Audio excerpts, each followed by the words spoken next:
আর এবার আসুন থেকে বিস্তারিত খবরের থেকে। বিদ্যাসাগর বিশ্ববিদ্যালয়ের প্রশ্নে বিপ্লবীরা হয়েছেন সন্ত্রাসবাদী, এমনটা তবে কিন্তু নতুন নয়। বছর দুই আগেও ঠিক একই প্রশ্ন করেছিল বিদ্যাসাগর বিশ্ববিদ্যালয়। বারবার একই ভুল কেন? বারবার কেন স্বাধীনতা সংগ্রামীদেরকে অপমান করা হচ্ছে? আর এরই মুখ খুলতে আবার নারাজ রেজিস্ট্রার। দেখুন।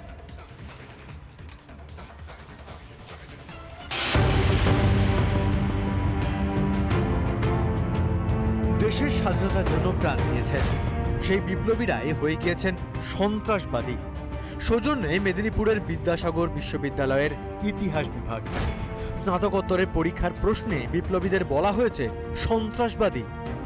এইবারই প্রথম নয়, বছর দুই আগেও এই একই প্রশ্ন করে বিদ্যাসাগর বিশ্ববিদ্যালয়। 2023 সালে এই বিদ্যাসাগর বিশ্ববিদ্যালয়ের 6th সেমিস্টারের ইতিহাসের প্রশ্ন, যেখানে খুব পরিষ্কারভাবে একই প্রশ্ন করা হয়েছে 11 দাগে। মেদিনীপুরের 3 জন জেলা ম্যাজিস্ট্রেটের নাম করো যারা সন্ত্রাসবাদীদের হাতে নিহত হন। এখানে কিন্তু স্ট্যাম্পও রয়েছে। এবছর প্রশ্ন প্রকাশ্যে আসতেই শুরু হয়েছে বিতর্ক। সাফাই দেন উপাচার্য। এটা মানে মুদ্রণ কি বলে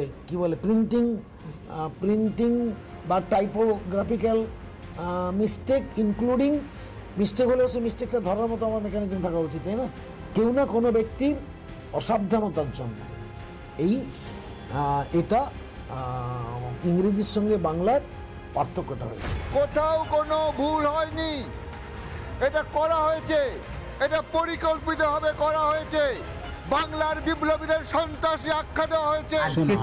হিউম্যান এরর বললেন, আগেরটাও হিউম্যান এরর। শোন, আমি সেই ব্যাপারটা তো এখনই মন্তব্য করতে পারবো না গো, যে সেই সময় কারা করেছেন কি করেছেন কোনো আমি যদি তদন্ত না করি কেন হয়েছে সেই ব্যাপারে আমাদের কারোই কোনো জায়গায় মন্তব্য করার মতো পজিশন থাকবে না।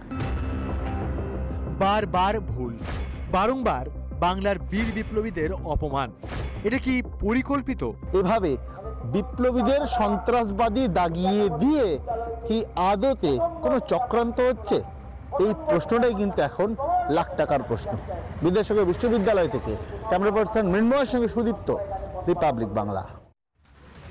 নানা ধরনের কন্টেন্ট দেখার জন্য লাইক করুন, শেয়ার করুন আমাদের ফেসবুক পেজ, সাবস্ক্রাইব করুন আমাদের ইউটিউব চ্যানেল। পাশাপাশি অন্যান্য ব্রেকিং নিউজের জন্য অবশ্যই চোখ রাখুন রিপাবলিক বাংলায়।